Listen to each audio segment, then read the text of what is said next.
সবাই জবান খুলে বলেন আমাদের রবকে। আমাদের রব যদি আল্লাহ হয় তাইলে আল্লাহ ছাড়া অন্য কেন গায়রুল্লাহর ইবাদত করা যাবে না, আল্লাহ ছাড়া অন্য কাউরে রব হিসেবে মানা যাবে না, আল্লাহর চাইতে অন্য কাউরে বেশি ভয় করা যাবে না। এই কথা বলতে সহজ কিন্তু মানতে বড় কঠিন। বেলাল হাবশী রাদিয়াল্লাহু তাআলা আনহু আল্লাহকে রব হিসেবে মানছে। বেলাল হাবশী বলছে আহাদ আহাদ, আমার রব এক, আল্লাহ এক। আল্লাহকে রব হিসেবে মেনে নেওয়ার কারণে হযরতে বেলাল হাবশী রাদিয়াল্লাহু তাআলা আনহুর উপর জুলুম নির্যাতনের স্টিম রোলার চালানো হলো। গোলাম ছিলেন বেলাল হাবশী রাদিয়াল্লাহু তাআলা আনহু। গোলাম থাকাকালীন যখন ইসলাম কবুল করে আল্লাহকে রব হিসেবে মেনে নিয়েছে, তার মুশরিক প্রভু, তার মুশরিক যে মালিক ছিল, তার এমনভাবে প্রহার করেছে, এমনভাবে অত্যাচার করেছে, মারতে মারতে বেহুশ করে ফেলেছে। জোরে বলুন নাউজুবিল্লাহ। মরুভূমির উত্তপ্ত গরম বালুর উপরে হযরতে বেলাল হাবশীকে শোয়াইয়া বুকের উপরে পাথর চাপা দিছে, বলছে ইমান স্যার, ইসলাম স্যার, ইমান স্যার, ইসলাম স্যার, যদি ইসলাম না সারস, ইমান না সারস, তাইলে এভাবে তোরে মেরে ফেলে দিব। বেলাল হাবশী রাদিয়াল্লাহু তাআলা আনহু বলেন জীবন দিতে পারি কিন্তু ইমান দিতে পারি না। আল্লাহু আকবার, জবান খুলে বলেন আল্লাহু আকবার। বলে জীবন দিতে পারি কিন্তু ইমান দিতে পারি না। তোমরা আমাকে মারো, মারতে মারতে শহীদ করে ফেলো, আমি ইসলামের জন্য, আমি আমার ইমানের জন্য, আমি আমার প্রভুর জন্য আমি আমার জীবনটা দিয়ে দিতে পারি কিন্তু ইমান দিতে পারি না। সুবহানাল্লাহ বলে। এভাবে খাব্বাব রাদিয়াল্লাহু তাআলা আনহুকে, তাকেও নির্মমভাবে জুলুম নির্যাতন করা হয়েছে। সাহাবায়ে কিরাম ইসলাম কবুল করার বদলতে তাদের উপর এমন জুলুম আর নির্যাতনের স্টিম রোলার চলে আসলো যেটা পৃথিবীর ইতিহাসে ইতিহাস হয়ে থাকবে। খাব্বাব ইবনে আরাত রাদিয়াল্লাহু তাআলা আনহু জ্বলন্ত আগুনের কয়লাগুলো মাটির মধ্যে বিছাইয়া হযরতে খাব্বাব রাদিয়াল্লাহু তাআলা আনহুকে বলে ঈমান ছেড়ে দে, ইসলাম ছেড়ে দে, ঈমান ছেড়ে দে, ইসলাম ছেড়ে দে, তা না হলে কিন্তু মেরে ফেলে দিব। বলে মরতে রাজি আছে কিন্তু ঈমান বিক্রি করতে রাজি নাই। জোরে বলুন না সুবহানাল্লাহ। কাফের মুশরিকেরা হযরতে খাব্বাব রাদিয়াল্লাহু তাআলা আনহুকে ওই আগুনের, জ্বলন্ত আগুনের কয়লার উপরে খাব্বাব রাদিয়াল্লাহু তাআলা আনহুকে শোয়া দিল। আগুনের জ্বলন্ত অগ্নিকুণ্ডের কারণে কয়লায় খাব্বাব রাদিয়াল্লাহু তাআলা আনহুর পিঠের চামড়াগুলো পুড়ে গেল। পিঠের চামড়াগুলো পুড়ে ভিতরের লাল গোশতগুলো বেরিয়ে গেছে। আগুনের তাপে পিঠের চামড়াগুলো পুড়ে পুড়ে খসে খসে গলে গলে পড়েছে। তারপরেও খাব্বাব রাদিয়াল্লাহু তাআলা আনহু বলে এভাবে আমি ইসলামের জন্য, ঈমানের জন্য, আমি আমার প্রভুর জন্য, আমি আমার আল্লাহর জন্য নিজের জীবনটা দিয়ে দিতে পারি কিন্তু ঈমান দিতে পারি না। আল্লাহু আকবার বলেন। খাব্বাব এবং খুবাইব রাদিয়াল্লাহু তাআলা আনহুকে কাফেররা ঈমান কবুল করার বদলতে হযরতে খুবাইব রাদিয়াল্লাহু তাআলা আনহুকে আটক করা হলো, বন্দী করা হলো। এবার ডাক দে বলে তোমার তো এখন আমরা শহীদ করে ফেলবো, মেরে ফেলবো, তুমি ইসলাম কেন কবুল করেছো, মুহাম্মাদের ধর্ম কেন কবুল করেছো? মুহাম্মাদের ধর্ম যদি না ছাড়ো তাইলে তোমারে আমরা শহীদ করে ফেলবো।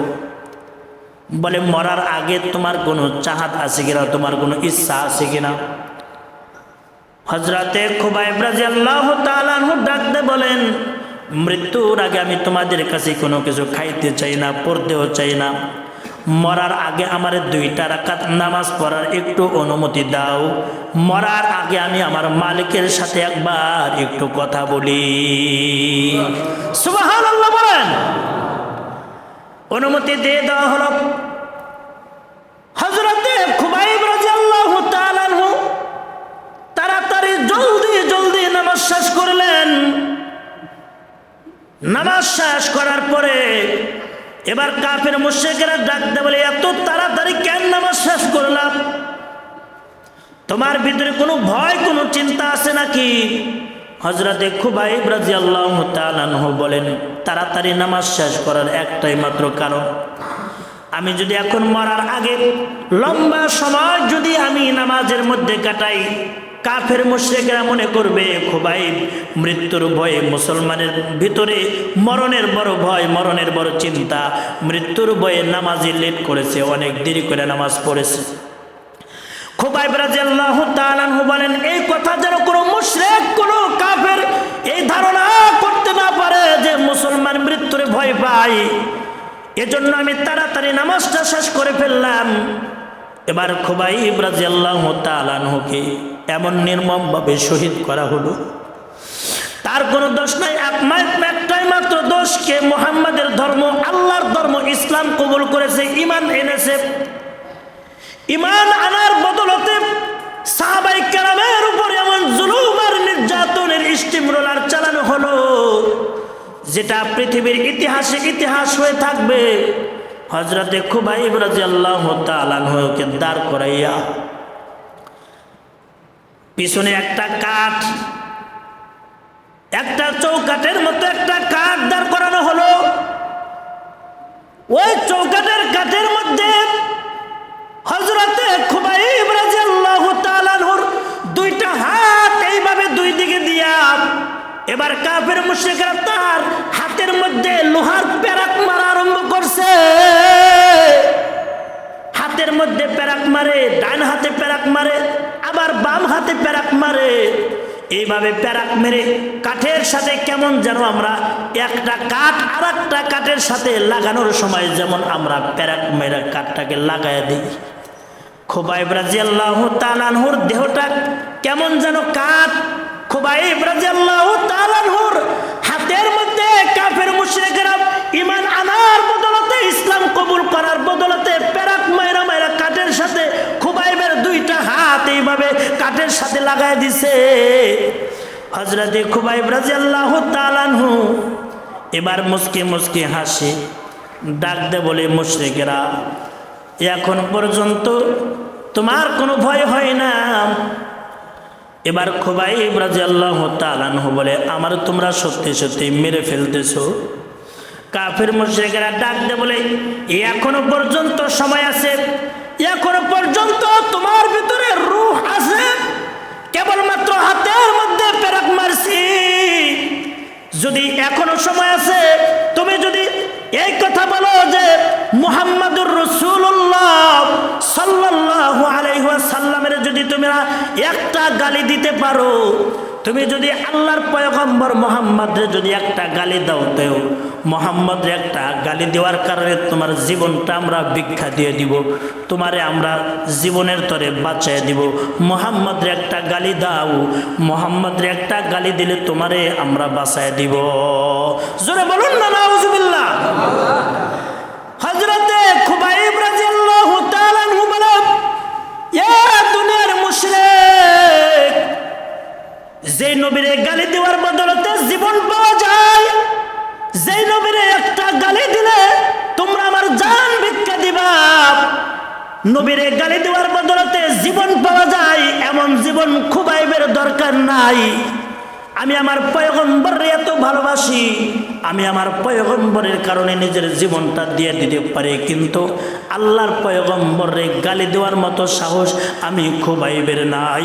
তোমরা আমারে মারো, আমার একটা জান নয়, এমন যদি আমার হাজারো যদি জীবন থাকতো, আমি খুবাইব ঈমানের জন্য আর ইসলামের জন্য, নবীর জন্য সব কুরবানি করে দিতাম। জোরে বলুন না সুবহানাল্লাহ। সাহাবায়ে কেরাম এমন ভাবে নবীরে ভালোবাসছে, শেষ পর্যন্ত হযরতে খুবাইব রাদিয়াল্লাহু তাআলা আনহুকে কাফের মুশরিকরা এইভাবে শহীদ করে ফেলে দিল। এজন্য সাহাবাই কেরাম ঈমান আনার বদলতে, ইসলাম কবুল করার বদলতে তাদের উপরে নেমে এসেছিল জুলুম নির্যাতনের স্টিম রোলার। কিন্তু আমরা তো এখন মাগনা মাগনা ইসলাম পেয়েছি, মাগনা মাগনা ঈমান পেয়েছি। এজন্য আমাদের ভিতরে ইসলামের দরদ নাই, ঈমানের দরদ নাই। ঠিক না বেঠিক জোরে বলে? মাগনা মাগনা ইসলাম পেয়েছি তো এখন বাপ দাদাই সম্পদ রাইখে গেলে প্রত্যেক সম্পত্তি হিসাবে যেভাবে আমরা বাপ দাদার সম্পদের মালিক হয়ে যাই, আমরা তো ইসলামটা এভাবে পেয়েছি যে বাবাই মুসলমান ছিল, দাদাই মুসলমান ছিল, এজন্য আমি মুসলমান, মুসলমানের ঘরে জন্মগ্রহণ করেছি এজন্য মুসলমান। ঠিক না বেঠিক জোরে বলে? কিন্তু সাহাবাই কেরাম তো মুসলমানের ঘরে জন্ম নিয়ে মুসলমান হয় নাই। এজন্য আল্লাহ পাক রব্বুল আলামিন বলেন, ইন্নাল্লাযীনা ক্বালু রাব্বুনাল্লাহ, নিশ্চয় যারা বলে আমার রব আল্লাহ, সুম্মা ইসতাকামু, আর এই কথার উপরে যারা মৃত্যু পর্যন্ত অটল অবিচল থাকতে পারে, যেমন বেলালে হাবশী, হযরত খাব্বাব, হযরত খুবাইব, মরণ আইসা গেছে, কাফেরেরা হাতের মধ্যে প্যারাক মারতেছে, শরীরের মধ্যে প্যারাক মাইরা মাইরা তারে শহীদ করে দিতেছে। কিন্তু তারপরেও ইচ্ছা করলে যদি ইসলামটা ছেড়ে দেয়, নবী ছেড়ে দেয়, নবীরে যদি একটা গালি দেয়, নবীরে যদি একটা গালি দেয়, জীবনের তরে বেঁচে যায়, নিজের জীবনটা পর্যন্ত দিয়ে দেওয়ার জন্য প্রস্তুত হয়েছে।